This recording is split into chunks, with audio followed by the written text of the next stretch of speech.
I was like, all right, I want to get out of that. So I was already going to put that business up for sale.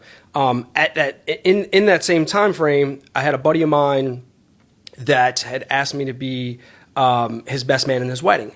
And my good friend Aaron, who is now my business partner, he asked me if I would be his best man and said, hey, let's go get custom suits made. So that's where it kind of started. I've always, been into fashion, grew up. My dad was always well dressed. And so I was like, yeah, man, let's go get suits. Something I always wanted to do.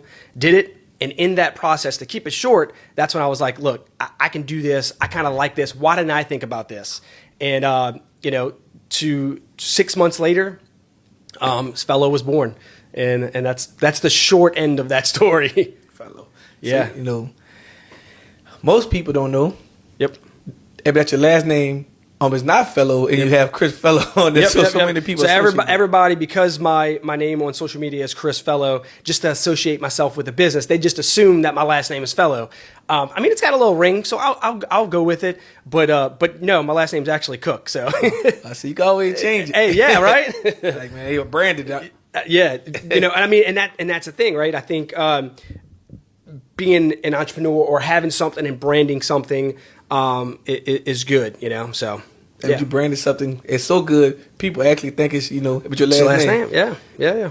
I'll take it. It was almost like Root Chris, huh? Right. Yeah. Chris Fellow, me as that. That's it. Gotcha. What's your story?